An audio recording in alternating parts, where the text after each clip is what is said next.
From the Library of Congress in Washington, D.C.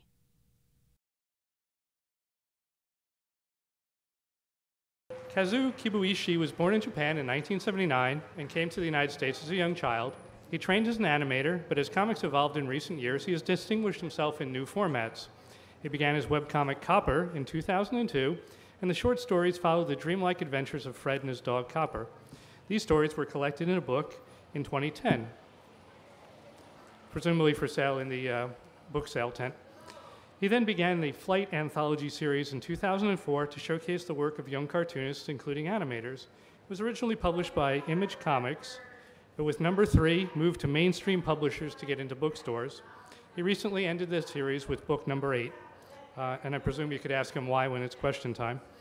While working on Flight, he also created the steampunk graphic novel Daisy Cutter, The Last Train, which was an American Library Association 2006 pick for best books for young adults.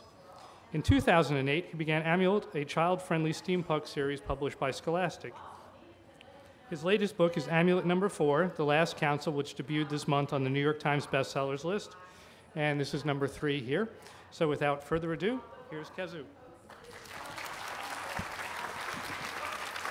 Hello. I'm gonna try to beat them. This is gonna be a competition. Woo! All right. Sorry. All right. So I was told I wasn't gonna be able to use audio-visual presentation. So I'm not gonna have anything to show you digitally, unfortunately. But I'm gonna try to make up for it by being really entertaining. All right. So let's see. I'll just start out with well, I mean, it's kind of crazy that I'm a cartoonist and I'm getting to come out to the nation's capital and talk about my books, and so I guess the real question is, how in the world did this come to be? You know, how did this happen, right? So I'll go all the way back to the beginning when I was a kid. When I was about 3 or 4 years old, it was probably my mom that planted the idea in my head that I was going to be a doctor. So I accepted it. I was like, yeah, okay, well, I'm going to be a doctor. And so I imagined that when I was graduating from high school, I'd go through medical school, and then I'd become a doctor. The only time I'd actually be able to draw cartoons would be when I do caricatures of my patients and put pictures of them on my waiting room wall. And to me, that sounded awful. That sounded really nightmarish. It sounded like a nightmarish existence for me. And so I realized, okay, I better draw a lot right now. And this is about when I was about 4 or 5 years old. I did a lot of cartoons. I read a lot of Garfield. That was actually the thing to get. When I was 5, the Scholastic Book Fair would roll into town, and I'd be one of the first kids into the book fair, into the library to try to get a copy of Garfield. It was like a brick of gold. And you're racing all the other kids for it, and sometimes I don't get that copy of Garfield, and I'll buy Heathcliff or even Marmaduke if I was really desperate. Oh no, wait, this is on video. Marmaduke's pretty funny. I enjoyed it, you know. So it's actually a real treat for me to be able to create books for for Scholastic and for the book fair, because that's kind of how I started out. I fell in love with comics really early on. So I drew a lot when I was a kid. Went into high school drawing comics. I didn't really think I could ever make a living at it. I decided I'm going to become a filmmaker, because I thought, hey, that's a more respectable field, and I'd make more money at it. I was very wrong about that. That was actually not. It was actually probably a riskier career move. But I went to film school. Went to UC Santa Barbara and studied film studies, which also means I did not learn how to make films, but I actually learned how to watch movies. So I can watch movies really well. I can dissect them. So I can either be a film critic or a comic book artist. And by that, I mean my comics actually are very cinematic in nature. If you've read them, how many people here have read Amulet? Okay. How many are unfamiliar with the books? Okay. It's a few people. All right. So for those of you who read the books, they probably read a lot like movies, right? That's mainly because my background was in film studies. After I graduated from college, I took a few graphic design jobs and I moved into animation. During that time, I learned a lot about life, I think, when I was away from comics. When I was away from comics, I actually I had to take a job right out of college because my mom gave me a phone call and she said that she was struggling financially. That my mom and dad hadn't told me that they were in dire straits in terms of their financial situation, and so I ended up getting the best job I could get right out of college, and that was to be a graphic designer. I got paid very well as a graphic designer. Did that for a couple of years. Worked my way up into being a graphic designer for an architecture firm. And they were promoting me. It was on the day that they were going to promote me into this nice position where I think I was going to actually help design buildings and things. This company actually designed half of Los Angeles, so they were a really big architecture firm downtown LA. And I remember walking into the office of one of the partners, and I told them that I couldn't do this. And he asked me why. Is there somebody here you don't like? You know, did we do something wrong? And I said, no. I said, this is actually a dream job, but it's not mine. And so I said I didn't want to take somebody else's spot, plus it just wasn't something that I wanted to do for the rest of my life. And at that point, I basically decided from then on I wasn't going to do anything unless I felt fully committed and I felt that it was what I was supposed to do. So I moved my way into animation thinking that was a little closer to what I wanted to do. I got to the point where I was actually signed on as a writer-director at Walt Disney Feature Animation for a project I put together when I was about 23, 24 years old. And I learned a new lesson, and that was that when you're really young, it's very difficult to get things done in a big corporate environment. And so as a as a writer-director at Disney, I actually didn't get to write or direct anything. They actually paid me to not work on anything. I actually told them, can I please work on it? I'll work for free. And they said, no, please don't, because we don't want you to waste your time. Because they were sorting things out at the time. And so that was a big eye-opening experience for me. When I realized that that's what was going to happen, if this kind of thing was going to happen to me as a storyteller moving forward, I better just do something where I felt like I was getting better at it. You know, I felt like I was practicing. And so I looked at comics again, something that I've been doing all my life, and I decided if I could become a really great storyteller, then it could play well as animation. It could be a movie. You could do all sorts of things with it. But the most important things would be there, and that's that the story is well told, and that the stories are written emotionally and not by committee. And so I left animation to do Amulet. Amulet was actually going to be an animated film that I was going to pitch, and I ended up deciding to do it as a comic book. And I've been drawing comics full-time ever since. Usually, I'll have something to show you, so I would actually draw for you. I'm going to actually, oh man, I have no lavalier. So I can't even go to the, all right, I'm going to go to the little, this pad of paper here, and I'm gonna draw some Amulet before we continue. Is that okay? All right.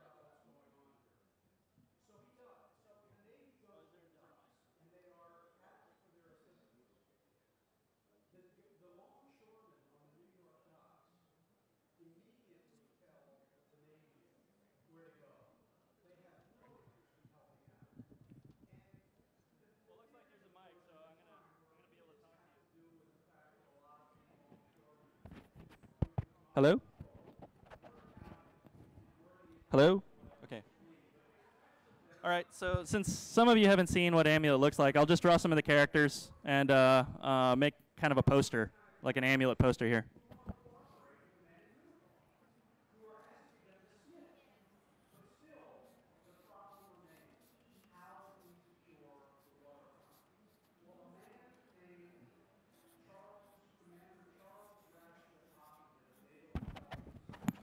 So the story of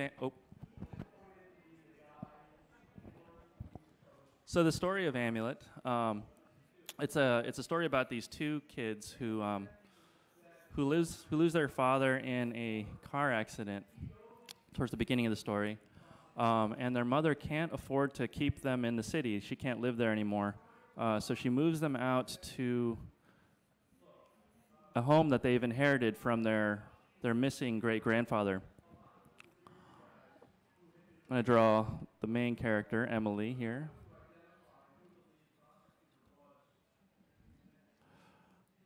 And on the first night that they're staying in this house, their mom actually gets kidnapped and taken into a mysterious basement door by this large creature, and takes the kids into this adventure in a fantasy world. I mentioned earlier that my mom gave me a call that one day and then told me about their financial situation.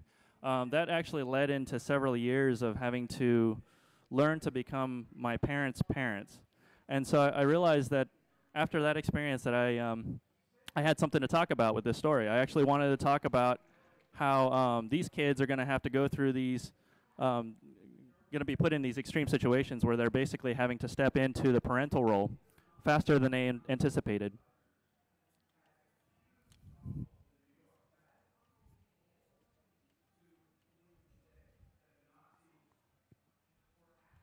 So this is the brother, Naven. He's actually very much based on my own little brother.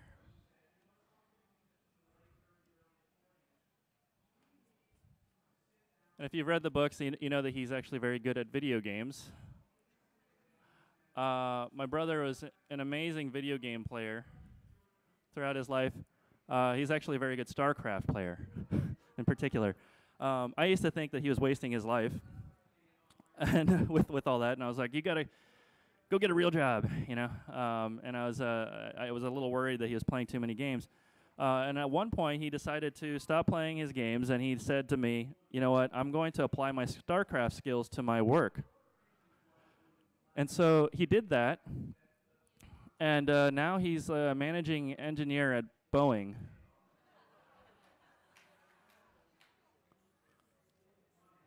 He's the boss of people that are 3 times his age. And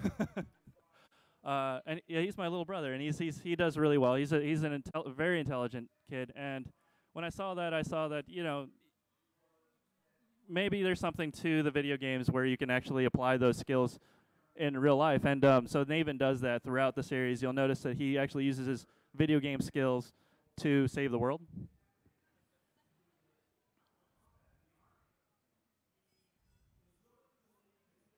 This is Miskit. He's a robot. He's been formed in the shape of a stuffed animal because he was actually built by their great-grandfather who wanted this robot to be the kid's guide into the fantasy world. And so he figured that a pinked bunny would be the fastest way to get their hearts.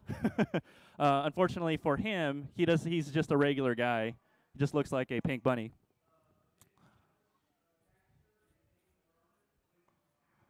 All right. Now I'll draw a character that a lot of the kids seem to really like, and that's Leon Redbeard, who is a bounty hunter fox character.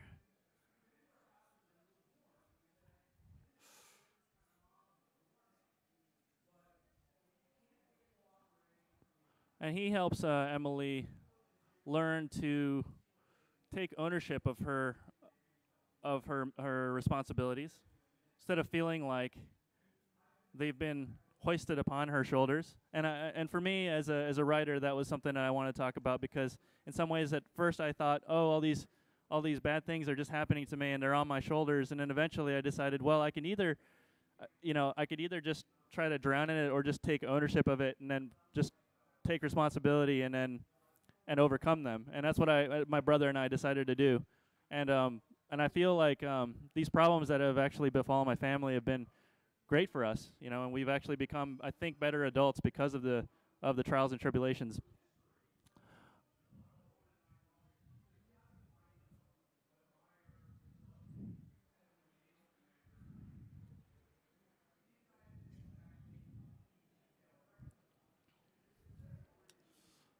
All right, now I'll draw the robot house real quick.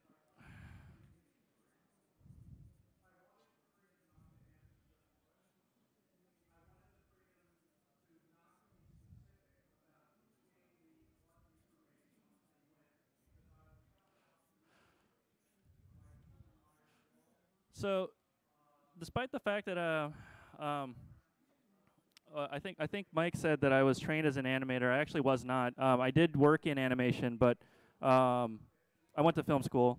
I focused mostly on writing. I thought I was going to be a screenwriter. Ever since high school, I've actually been trying to, well, I don't try to do this now, but for a long time I was trying to quit drawing because I just wanted to write.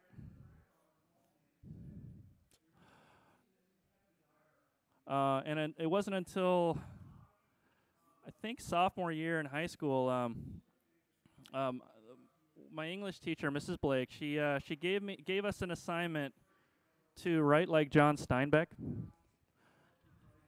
and I was not a big reader. I was not big on writing. I wasn't really thinking of myself as a writer. I thought I was just going to be an illustrator, if anything. And I wrote this story about how I went to the beach every day with my friends over the summer. I mean, it was based on my own experiences. And my English teacher was notorious for giving people bad grades. She's a really difficult teacher. I thought that's what my friends would say. Oh, I ran out of room, but here, let's see if I can.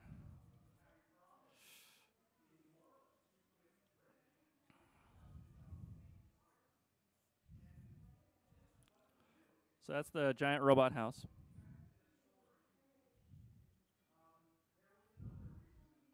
All right. Can you guys see that? All right. So. But yeah, so this John Steinbeck assignment, they oh here I can move over. Can I move over? Yeah.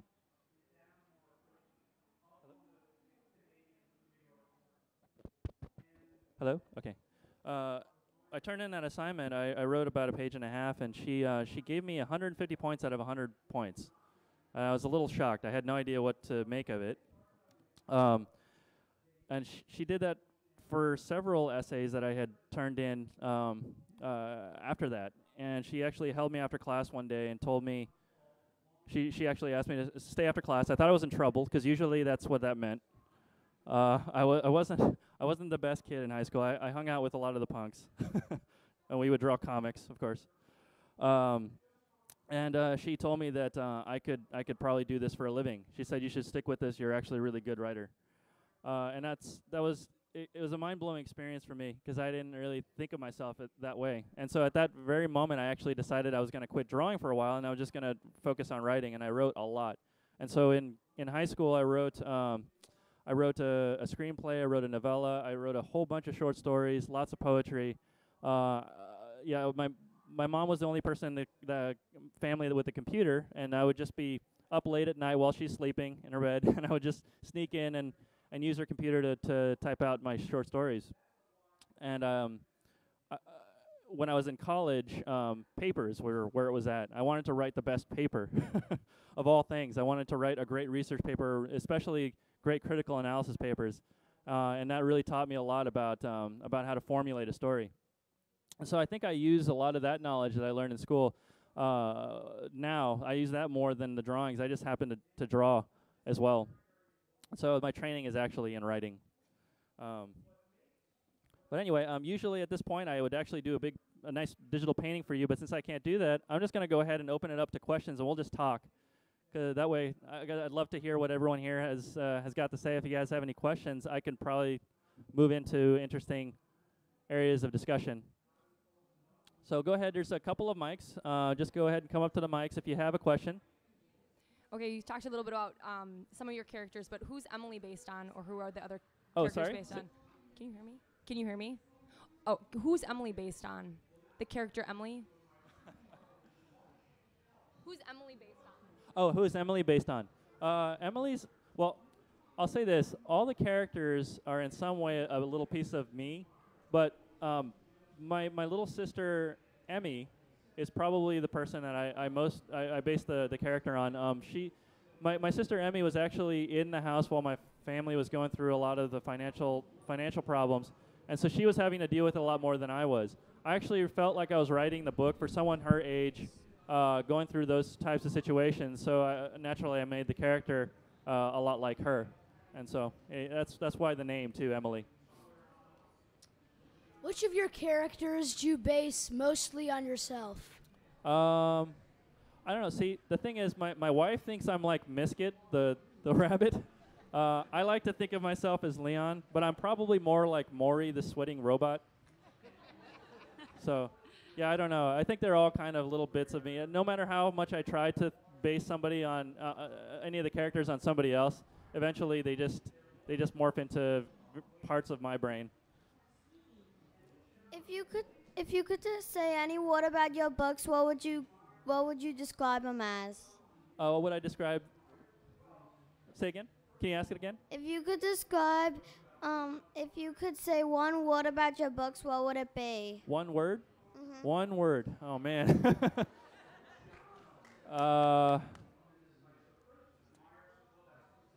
Inspiring. Oh. Okay.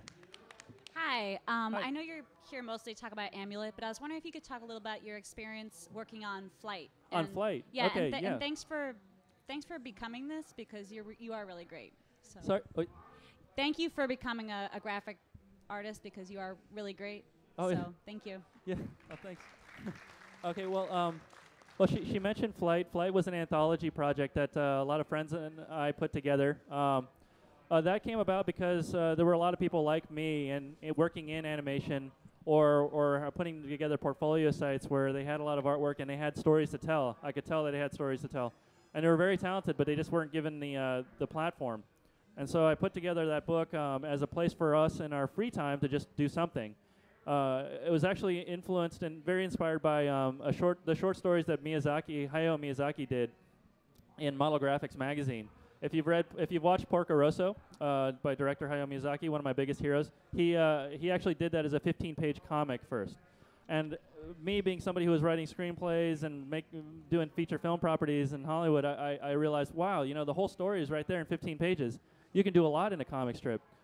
And so that was sort of the genesis of Flight. I thought, okay, so we can all do these big stories, but it takes a lot of ability to get to the level of what Miyazaki had done in that comic strip. I'm still chasing that right now, but yeah, that was it. It was just a platform for friends. For young artists, elementary school, middle school. Oh, sorry, you're gonna have to speak up because I've got okay, sorry about that. It's like I have this. For elementary school and middle school artists, would you encourage much emphasis on technical aspects or more of just enjoying creating the No. art? Just have fun drawing.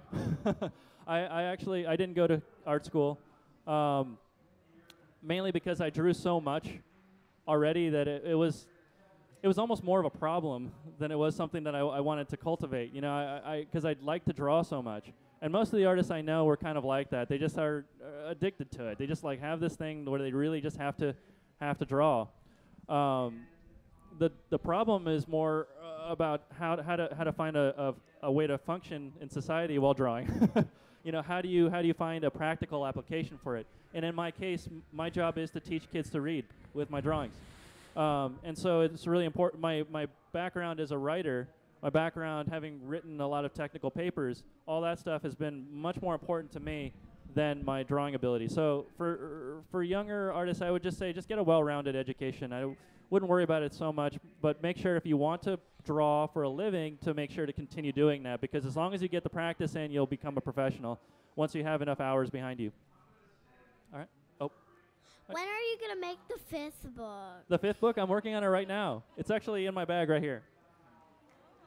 I'm working. Yeah.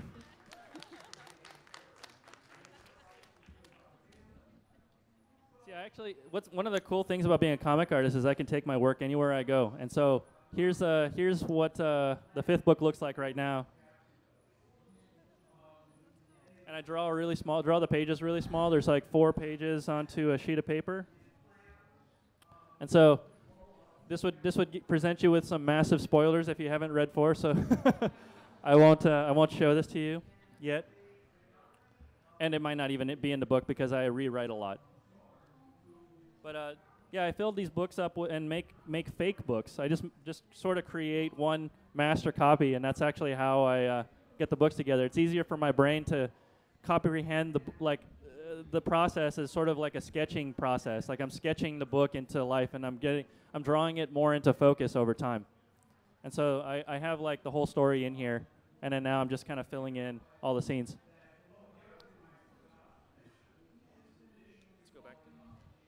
You said that your college papers helped you learn more about writing story. Can you elaborate on that a little more? Oh yeah. In terms of story structure, a good paper has the same structure as a good story. You know, you would start with your introduction, your abstract. If it's a scientific paper, a science paper, it's a hypothesis, and then you have your body paragraphs and your conclusion. It's a lot like formulating a story for either a movie or a book. I actually just have. Like I focus on every single book is focus. I have like one idea, one emotion that I really focus on. In book 4, it's the idea of trust. And so if you've read it, you'll probably and then if you'll think back on it and go, oh yeah, that makes sense. I revolved almost every scene around that idea, and so that would be kind of the introductory paragraph, right? That it's the idea of trust, and I try to find some ways to express that. And then each of the scenes become like the body paragraphs to show you like all the different faces of it, and then you have your conclusion. You know, so the new book is it's probably identity. Is this idea of identity? But yep, you're next. Which is the hardest book character to make? What's that? Wait, just go ahead and scream it. Don't worry about them. Which is the hardest character to make? What was the hardest character to make? The main characters. They were both really difficult because I started writing this story when I was in my 20s. I'm 33 now. And now I have a son. I have a 2-year-old. And it would be much easier for me to start writing these books now. Because when I'm 24, 25 years old, it's really hard to remember what it was like to be a kid, because I didn't have kids around me. Now I have them around me all the time, so I have a better sense of what they want to read.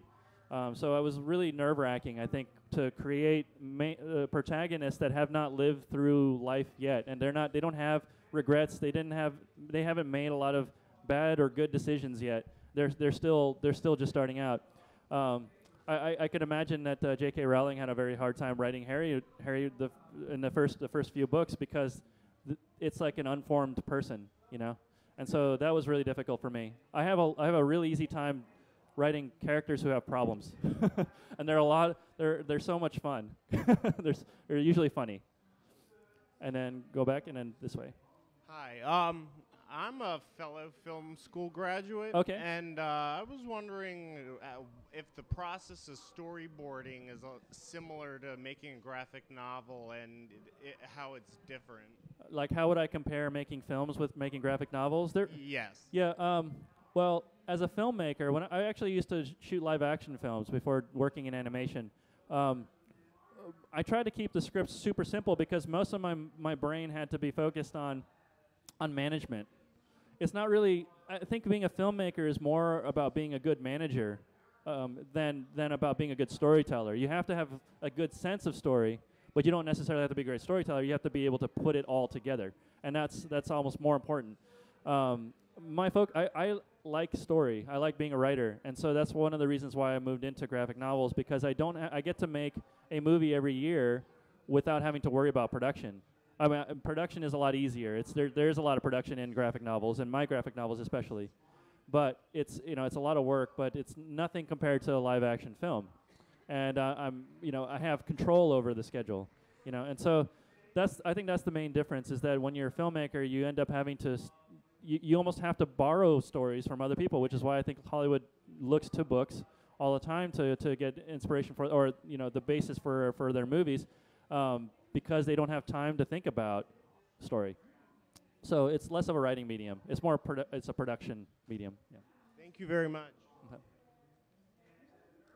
Who is Cogsley based on? Who's Cogsley based on? Yes. Oh man. Yes. Probably a lot of people I know. I'm around a lot of programmers and They're grumpy? a lot of technical guys, like people who work with computers. Cogsley's kind of like that guy. Plus, I don't know. He's a bit of an archetype, isn't he? Because he's got kind of an angry demeanor, but he's not angry at all, really. He's actually one of the nicest guys in the book. Yeah, you know, he's a good guy. Yeah, but he just looks like he's all gruff and angry. It's a way to protect himself, maybe. But yeah, he's one of my favorite characters. I didn't base him on any one person, but he does remind me of a lot of people I do know. Thank you. Who is the Elf King based on? The Elf King?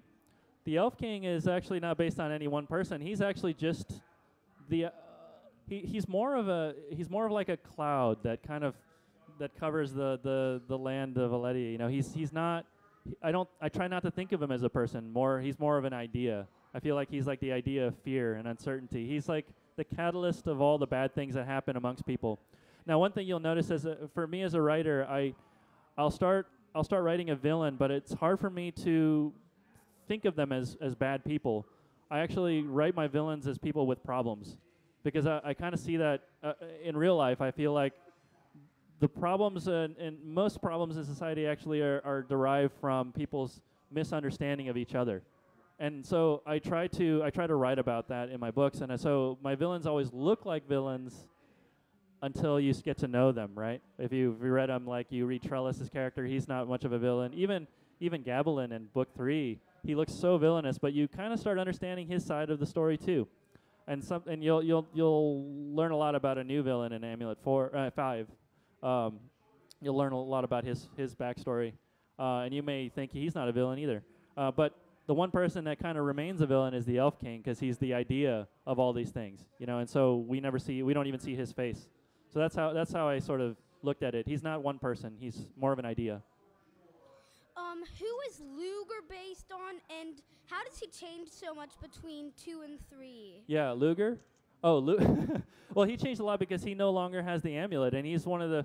It's actually a key thing to remember is that he's still alive, and he doesn't have the amulet around his neck anymore. And you have to wonder who did that to him, and that was Emily, right? Yeah, so that's one of the things I think I want readers to remember. So he's been kind of cured of all his problems in a way. You know, he's actually a nice guy. You know, but yeah, that's why he's no longer the same type of person, is because he doesn't have that power taking control of him. How many books are in the? How many books are you gonna make in this? How many books am I gonna make? Yeah. That. It's really difficult to know. I actually I thought it was going to be. I initially thought it was going to be two books when I signed up, and I realized that the story I couldn't finish the story in 2 books. So and then I started mapping out the story, and it turned into 5, and then all of a sudden book 3 showed up, which was actually just the first paragraph of book 4's synopsis, and I didn't even expect that book to even be there. So. Like, it continues to expand. It's really whenever the story decides it's gonna be over, and I think it'll happen somewhere between 7 and 10, but I'm not entirely sure. Yeah. Thank you. Mm-hmm. Will Amulet? Oh. Okay, you go ahead and ask your question, and we'll go back. Will Amulet ever be made into a movie? Made into a movie? Yeah, I get that question a lot. They're actually working on a movie. I don't know if they'll end up making it. They've been going around in pre-production for a long time, but Will Smith is producing it. It's for his kids to star in. Willow and Jaden Smith will be in the film. I think it's going to be a big summer action family adventure movie. It's through Warner Brothers, but we'll see. I don't know. I try not to think about it. How did you get the idea to make some characters robots? Okay, can you yell that? Okay. Use your booming, like a big booming voice. How did you get the idea to make some characters robots? Robots? Yeah. Oh, I don't know. I've always just drawn robots as like side characters to all the things that I do. I don't really think about it. Sometimes they're robots, sometimes they're animals, sometimes they're people. But I mean, at the end of the day, they're all people to me. But writing robots and a lot of the animal characters actually allows me to write some very interesting things about racial identity, a lot of heavy subject matter, and so I don't actually go into it with that idea that I'm going to do that, but I noticed that there's some interesting dynamics that happen between the humans and the robots, and the humans and the animals, and the animals and the robots. So I kind of see them as just different. They're almost like different races, Oh, okay. Where did you get the idea to make a city with animal people? Beauty and the Beast. Well, it actually started when I actually drew this fox, drew Leon, and I was like, man, I really want this fox character in there. I don't even know how he's going to fit. And then I came up with the idea to do like kind of a cursed town. So, in Beauty and the Beast, you have a cursed castle, right? The enchanted castle has all these people that have been turned into furniture. Well, I just thought, well, how about this town that was actually being cursed by, and they're turning into animals, and that's how that came about. It came about because of Leon.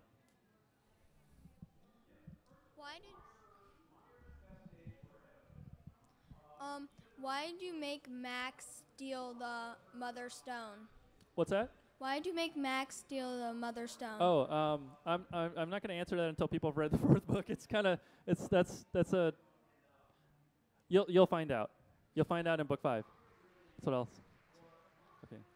Did you get some of the characters in the story from other books? Do I get the characters in the story from other books? Well, I'm often inspired by a lot of other books and movies. Let's see. For example, what's a good example? Yeah, actually, the character of Gabalin and the villain in book 3 is kind of like a bad Batman. I see him as kind of like Batman. If you really think about it, he kind of looks like Batman. But imagine if Batman had some more issues. He wasn't rich. What if he wasn't rich? Where he feels he's in control of his life, and that's the character. He's like this. He's Batman's poor and bad evil twin. But there are a lot of characters like that show up, and I can't think of any more off the top of my head right now. But I definitely am inspired by a lot of other works. So are you really ending Flight at number 8, and if so, why? What's that? Are you really ending Flight with the current issue? Yeah. If so, why? Flight Volume 8. Flight's not done. We're doing an anthology project called Explorer for Abrams Comic Arts. I just wanted to take the book into the kids market, and that's where Flight wasn't. And I just felt that the kids would enjoy this more than the adults. And I actually think of Flight as an all-ages book, but there was some content in the early books where we weren't sure of our identity. And it was definitely made for kids, 30-something-year-old kids. And so I wanted to refocus our efforts. And in order to do that, we kind of have to rebrand it in a way. And we're coming through a different publisher on that one. And we'll see how that goes. Anthologies are also very difficult business-wise. I think so for publishers, it's really hard to get publishers behind it. It wasn't entirely my decision to end Flight 8, I'll say that, but I think it was mutually, agreed upon that it should end there. How old is Navin? Navin is he's supposed to be about 8. Although I think he's a little older than that. I don't specify the age. My publisher would like me to, which is why their ages are specified 8 to 12, 8 and 12. But I actually saw them as just a tad bit older. So I actually see them as closer to 10, 11. And Emily is being like 13, 14. All right. Why does, who is that again? Gabillion is only in book 3, and all the other bad guys get 2 books. They get to be in 2 books. What? Well, he's actually going to be a big character in book 5. Oh. So he'll be back. It's not over yet. Because you had the background in film, how much influence will you have on, say, the script or storyline if Will Smith or anybody else turns your books into a movie? I don't know. I think that's to be determined. I'd imagine it really depends on the director because they don't have a director yet. I did write the treatment for the film, but I don't know if they're going to use it. But they do have that in hand. I wrote a story based on books 1 and 2. Well, we'll see. We'll see what happens. So they wouldn't give you the option of actually writing the screenplay? They did give me the option, and actually Warner Brothers hired me for a short time to write the screenplay, and I actually ended up walking away from it to focus on the books.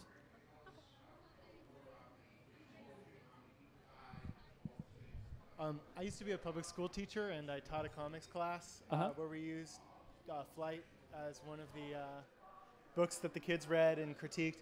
And I was wondering, when you guys made that, it seemed really fresh to me and everything. Were you conscious of it as a steampunk in that genre? And were you guys critiquing elements of it? Do you think? Which book are you talking about? The original Flight 1, 2, and 3 were the ones that we used in the class. So did you see it as a critique of that and as improving on steampunk? No, I don't think. I mean, I think most storytellers don't think of themselves as being in any category. We did have a shared love of the works of Miyazaki and Mobius, and I think that comes through in the works. And we all saw each other's works, and so I generally wrote the first story and drew the first story, and everyone kind of followed my lead. And my stuff tends to have, that Miyazaki, Mobius, maybe steampunk vibe to it naturally, and so everyone sort of, I think, fell in line with that. So it wasn't intentional. It was all but just people just thought, okay, this is the way it should go. So, yeah, no, we didn't really. We just put that together with no thought. So it wasn't your art critic side of your brain working there. It was. Yeah, I actually haven't even looked back and thought about the first few Flight books critically speaking, because I felt like everyone's opinions were still unformed. Because we didn't know we didn't even know that there'd even be a market for something like Flight, and it did so well. And I think it was just because people were trying to say, look, we would like comics that are not superhero comics, that are, have all sorts of different, aesthetics, and also have a different audience in mind that doesn't know anything about the storylines that are leading into the stories. Like superhero comics are very difficult to get into because the storylines are so complicated. But thanks. Yeah. What does the amulet do? What does the amulet do?